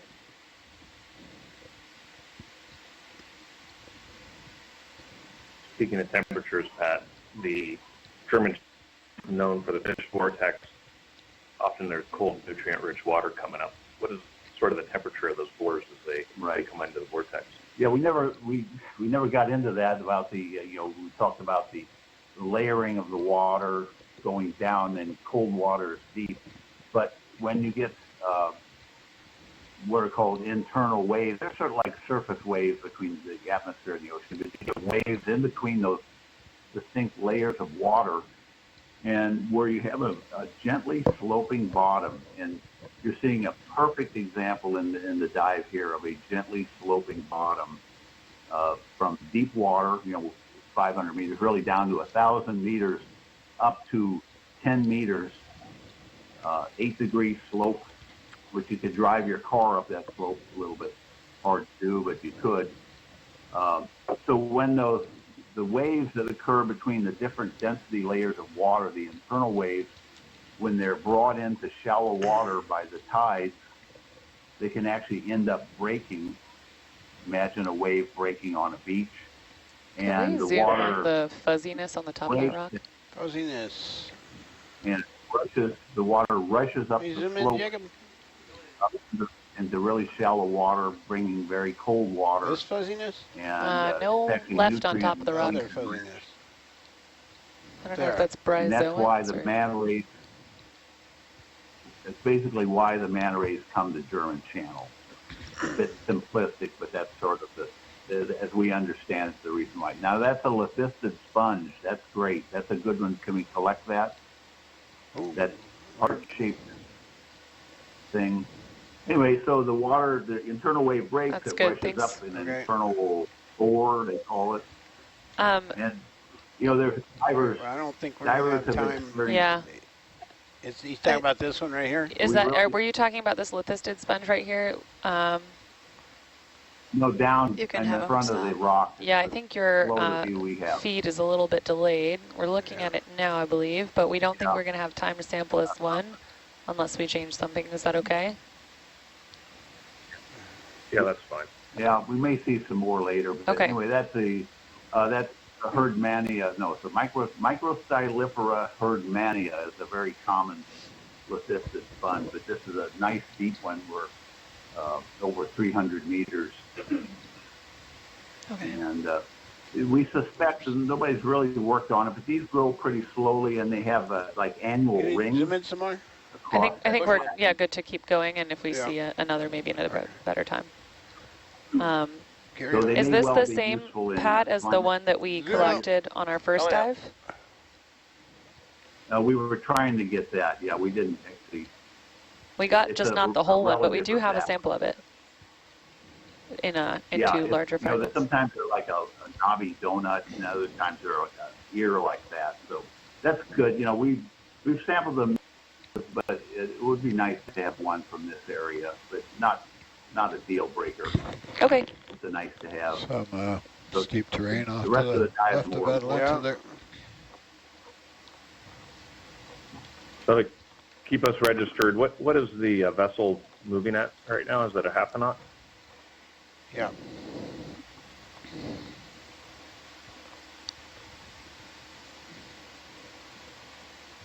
Was that a yes, front row moving at 0.5? Yeah. Half a knot. Oh, yes, half a knot.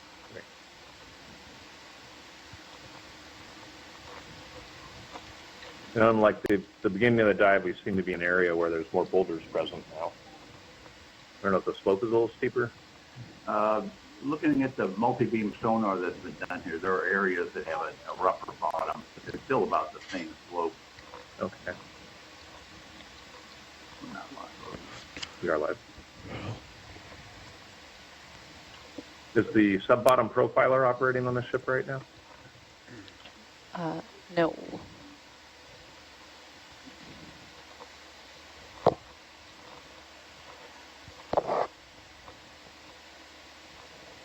We still have a ton of comments and questions from viewers. Are we still moving? Try to get them in. Ship went south. Okay.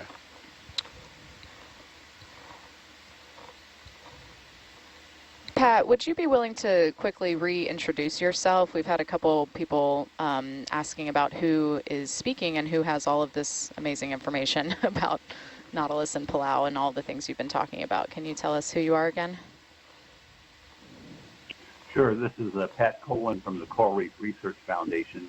We're based in Koror in Palau. We've been working here close to 30 years, and I am not a Nautilus person. I know a lot of Nautilus people. I listen to them, and I'm hopefully not getting things too wrong, but there are some people who are much, much more knowledgeable about Nautilus that have done the actual work. I just sit back and watch them work, and they do some amazing stuff. Yeah, we've had several viewers comment they have tears in their eyes. They've been following us for years. We're working on coral reef fishes, and that's great.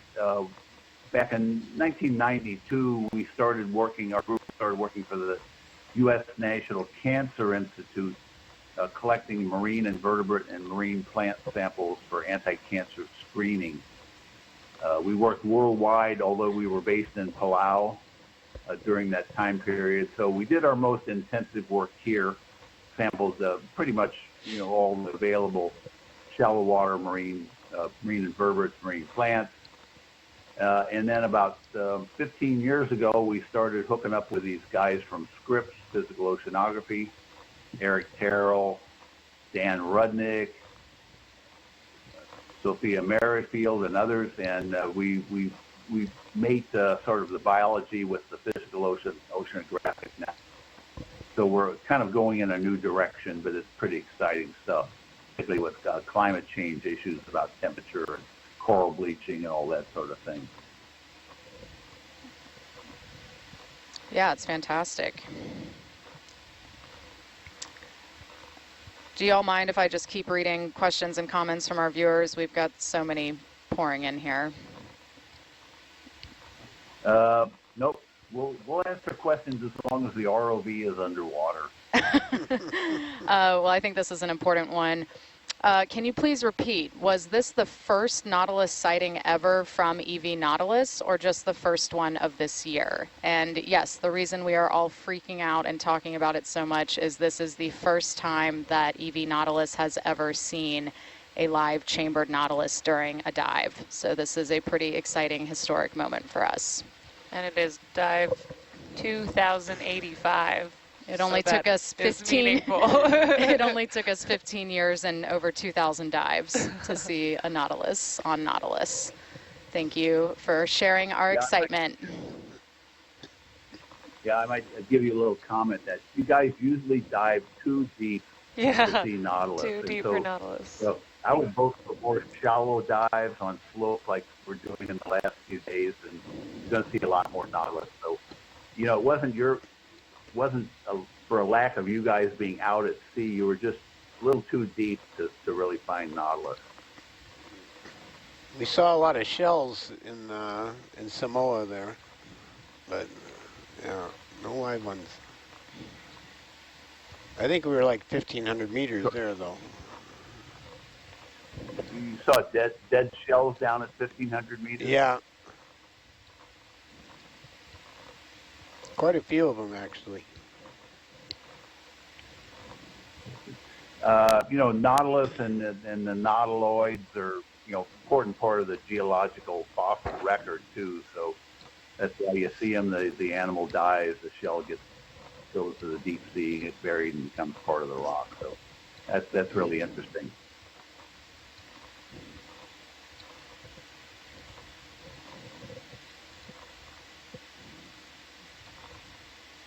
Got another question?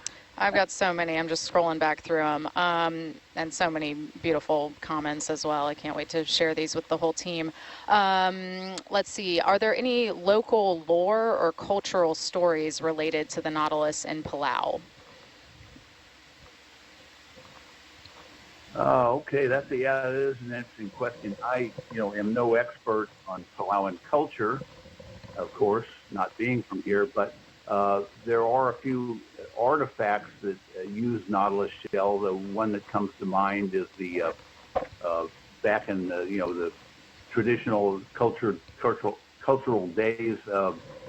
There was spoons were made out of Nautilus shell. Ones that were caught up on the surface, dead shells, and they were made into spoons that were used by the high chiefs and such. Beyond that, they may well have used the inside of the Nautilus shell has like mother of pearl. They may have used that in various traditional dishes and everything. Palauans have a lot of wooden dishes and utensils that have mother of pearl, whether it came from Nautilus or from things like troca shell. I'm not really sure, but I would think that at least part of those used Nautilus shell in the cultural artifacts.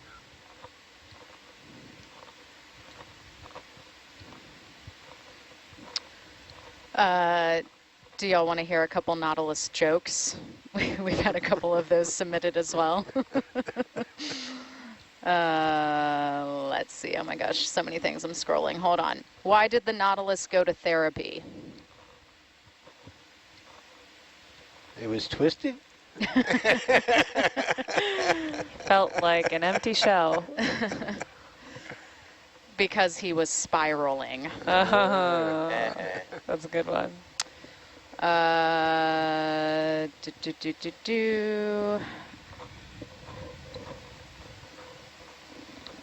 Oh my gosh, overwhelmed with comments and questions. Where are the other jokes? Oh, why was the Nautilus in jail? In jail.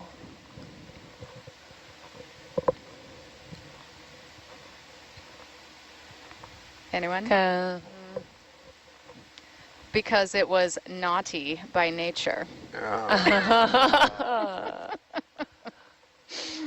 I think there's one more. Hold on. Okay, how is a Nautilus like your heart?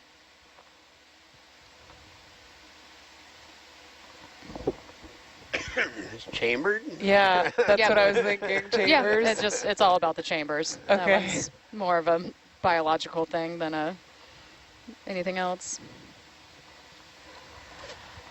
Wow, no one said we would see a live Nautilus live on Nautilus Live. We have well, now. Pat did say that. Pat was like 50-50 promise. Yeah. Thank you for bringing the positive vibes, Pat. We have a book recommendation. Other Minds is a great book about cephalopods, including the Nautilus. Part natural history, part psychology, all fascinating. I'm going to check that out.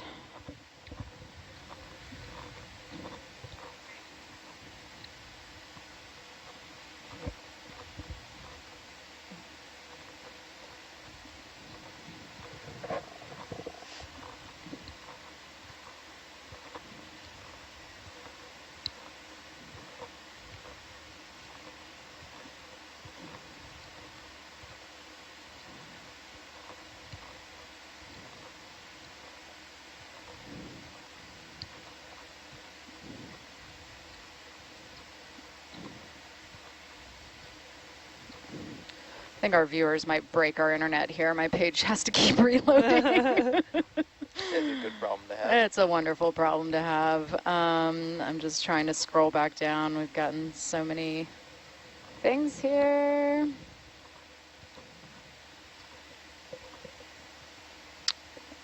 A couple questions about collecting the Nautilus. Somebody was joking that it wanted to get in the bio box when it was sitting on the porch, but no, we did not collect it.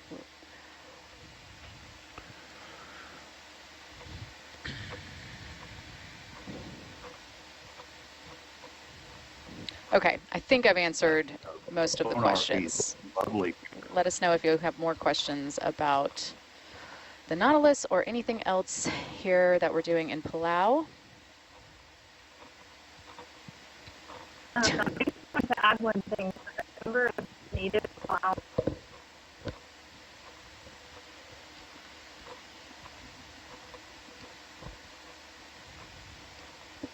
It was all broken up. I didn't hear that. Can you say again? Pulling me.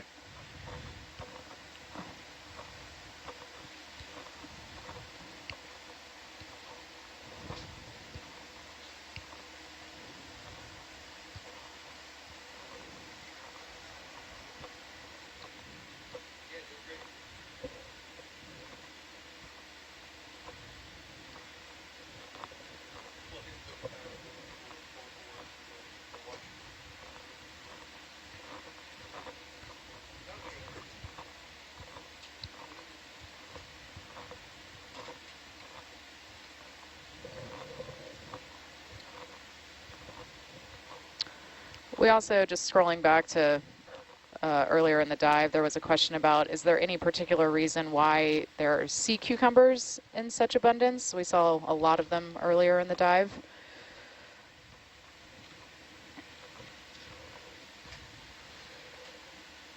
Pat, any guesses rather there? not do.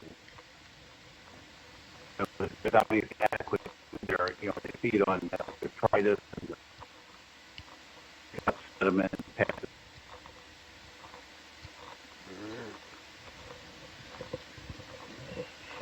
Sounds like the shoreside link is breaking up a little bit.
Are Ray and Keely still in the ROV van? Yeah, we're here. Yep. Hello. You guys want to give a little internal tide 101 for the viewers? Going back to the tides. Sure, I can do my best to fill up some airtime. We did have a request from a viewer to finish that segment, so yeah, please tell us more about tides here. I have a sneaky suspicion that might have been Eric. Oh yeah? But yeah, I mean, in general, I think it's interesting that I guess tides are one of the most predictable things in the ocean. So, right, there's a lot of uncertainty and difficulty in modeling what goes on, but because the tides are really driven by the sun and the moon, two of the most sort of predictable aspects of our day-to-day, we really know when there's going to be a high tide and a low tide. And that's really due to the gravity of the Earth or the sun pulling on the water on the Earth, as well as inertia. I think what Eric and Pat have been talking a little bit about here, which is more interesting maybe, is the internal tide, which is going on underwater. And so when we get the tide sort of moving around the Earth at the very predictable frequencies associated with the sun and moon, but then it's, you know, hitting against this abrupt topography like you have in Palau, that can start to excite sort of motion underwater in the form of internal waves at the tidal frequencies. And sort of that's getting back to what Pat was talking about, where there's different layers in the ocean, and waves can not just propagate on top of the surface, but they can propagate along those layers. So that adds a lot of complexity around the island here in terms of what's going on underwater. That's a little bit of the relation between the sun and the moon, right, the biggest things that we have, and then what's going on a very small scale underwater. Kaylee, you want to add anything to that? Yeah, I think like what they're getting at with trying to understand these internal tides too is they can sort of stir up the sea bottom and contribute to a lot of biogeochemical processes that go on down there, and they're not super well understood. So studying internal waves at a location like Palau can contribute to a lot of our understanding of how they work, which is important for understanding those processes.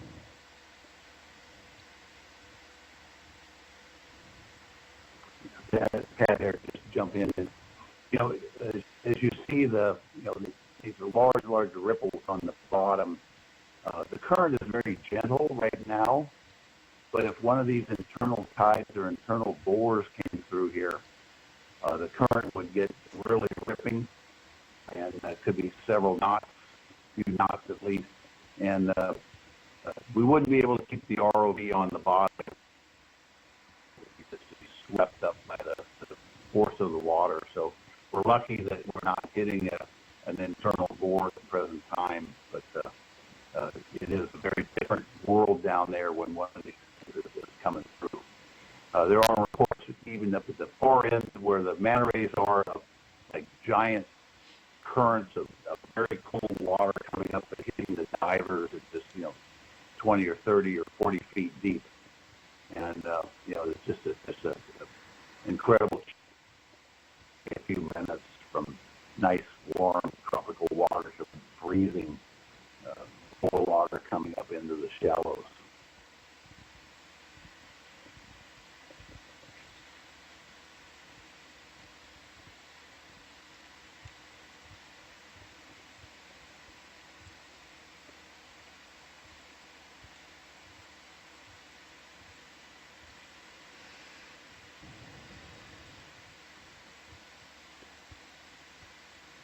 These are really beautiful sand ripples.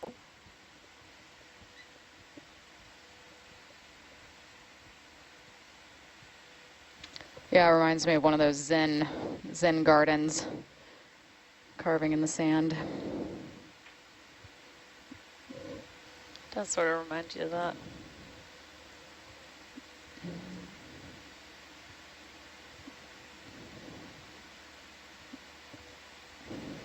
I guess with the various cameras, is there a way we can get sort of size or depth on the images with sort of stereo imagery? Can we see the distance or height of the ripples, maybe What's post-processing? that on the bottom right? Is that just a rock? Is it another one? I don't know. I don't want to say anything. I think it's another one. It looks like one. Yes. Can we zoom in, Jacob? Yep. Another Nautilus. Yep. Here we Absolutely, I can go. zoom Here in. we go again. This is This one the. looks like it's behaving. Oh my gosh. Can't Yeah, believe it. All you have to do to see a Nautilus is start talking about internal waves. I'm so stoked. When people ask you what's be the the camera guy there coolest now? thing you've ever seen, I have a new answer. Is that for me, Robert? This Nautilus is just sitting on Wow. the sand. Just one time previously from a submersible at 1,000 Full feet. zoom. Camera guy? meters. Going in. Yeah. This is Just letting you three adjust. records of them just sitting on the sand. Now, it's the middle of the day now, and we're roughly 300 meters deep. The light at 300 meters is detectable. Oh, wow. Very, very Wow. dim. You got that on the Creature still would cam? know it's day versus Awesome. night. Amazing. And I suspect that Yes. as it becomes spoiled. dark, Doing the my Nautilus best is with going the to still rise cam. into shallower water, maybe to feed more effectively. That's You're just doing all good. an estimate, but yeah, this is wonderful seeing them out on the open sand like this. Very exciting. We've seen them along the reef, along rocks, but this is very interesting as they sit out on the sand. It certainly would imply that there aren't many predators coming along. Hopefully those 6-gill sharks won't find these guys, but it's very, very interesting. What a difference from the other You one. can also, you can sort of also see that it's resting on the bottom. It's not actively swimming. It's just rocking back and forth gently. So that shows you that we mentioned about how they descend. They're just a little bit negatively buoyant. There's some abundant evidence of it, and they can stop and sit there because they on the bottom of the water.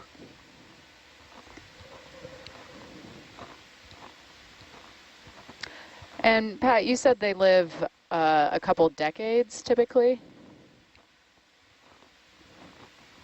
Yeah, if I'd known we were going to see these, I would have gone back and read some more, just to review. But yeah, that's my understanding that we're talking a decade, not 5 years, not just 10 years, but a decade or more.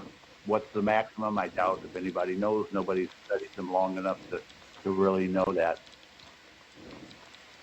But yeah, decades I think is a safe answer.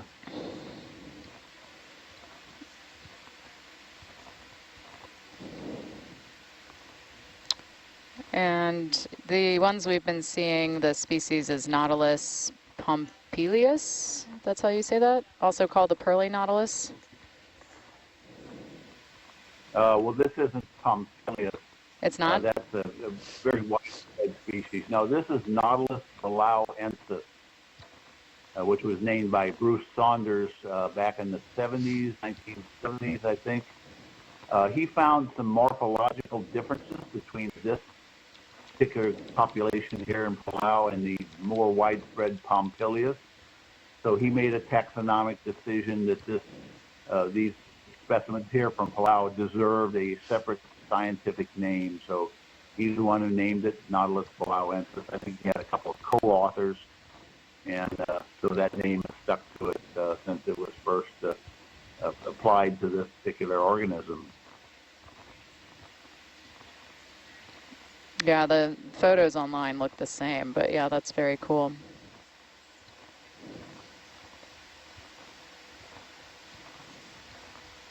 Pat, did the Nautilus sleep?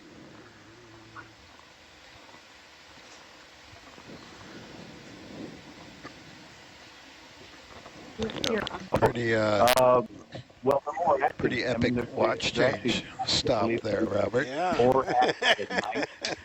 So maybe What a he's way to end the sleeping right now. I wouldn't be surprised. Yeah, for the if he final just sits there. dive of the season. This is amazing. He has this Volkswagen bus On that size note, I'm vehicle out of here. sitting next to him with lights shining on him, and he's just like he's either terrified or not aware. But they're more active at night, I think. That's when they migrate up into the shallower water, at least in some places.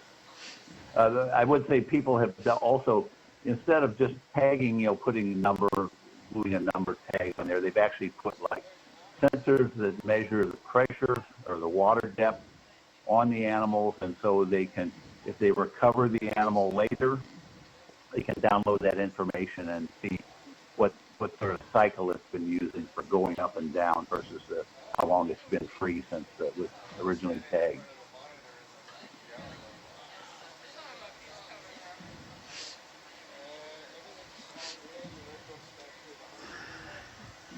Robert, is this something we might be able to see in the Norbit model?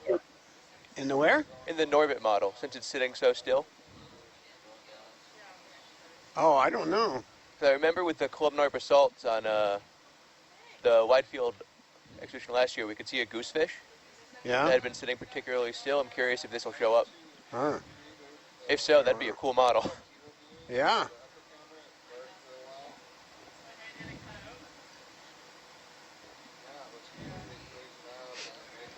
You want a cool model, drive around it with the camera roll. At some point before we leave, could we maybe center this on the still cams so that I could try and get it in the center there? Yep. Yeah. Except that the focus is right here, right? Doesn't matter? Sure. Well, we've got a bunch from here. You're right, though. You're right. I don't know if I can't really, tilt it down, though. I could move back, but I'm going to make dust. No, that looks great. That's fine. Thanks. Okay.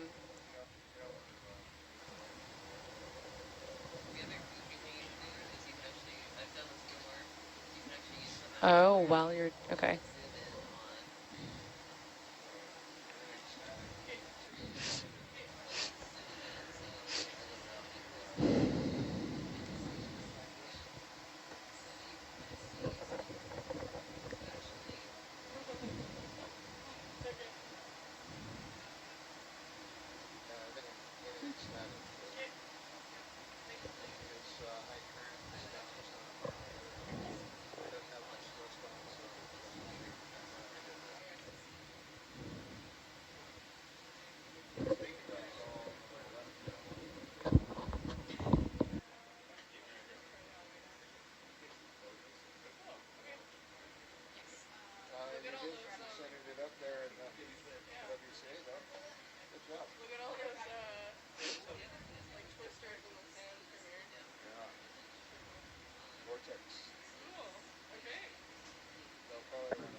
So will this make the cover of the 2024 annual report?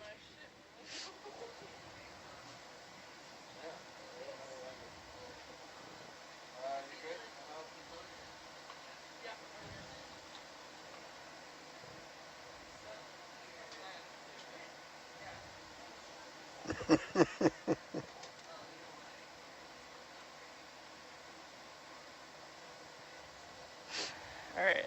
Sorry. That's all right. What'd you do with Jake? You lost Jake.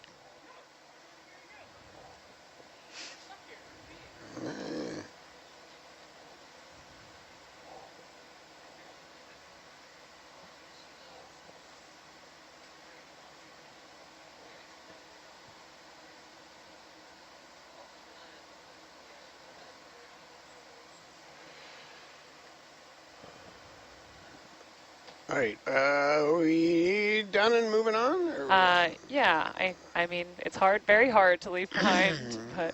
But we did have a lot to do, right? We did have a lot. All right, yeah. All right, carrying on. Any chance we can hold for about 2 seconds for a forced photo shoot? 1 second.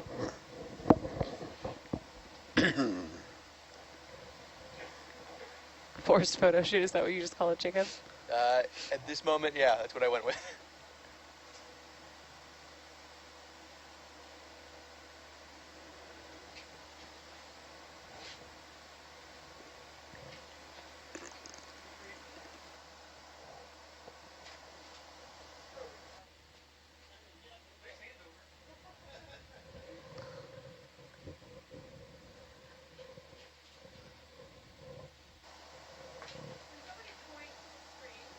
Kaylee, that's your job.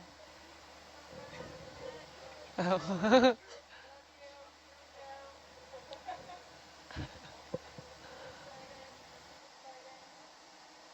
It's so cool seeing them jet out water like that.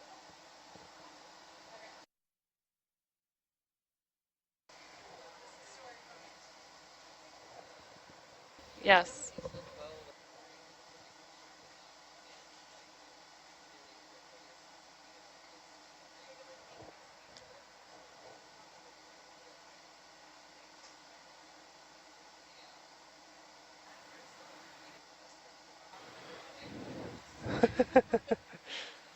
All right, I'm gonna. Are we lifting off and taking off? All right, Jacob, you can come wide. Coming wide. The second Nautilus seen from Nautilus. Are we going to get any imagery from the front of it? Or I guess that's the back of it. The jet side. The other side? Propulsion end. I can't hear really.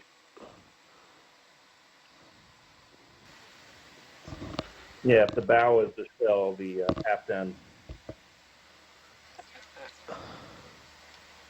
Aft end of the Nautilus? Is this the aft end of the Nautilus? I think we're just looking to It's where the see if jet we can pump get is. another looking. Okay.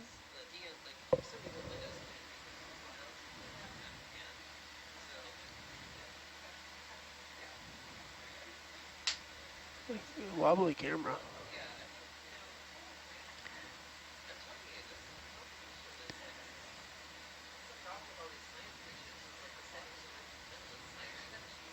We just started the ship moving. Are y'all going to want some time here?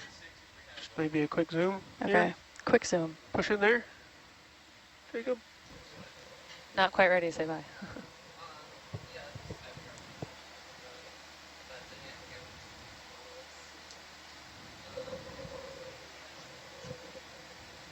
So.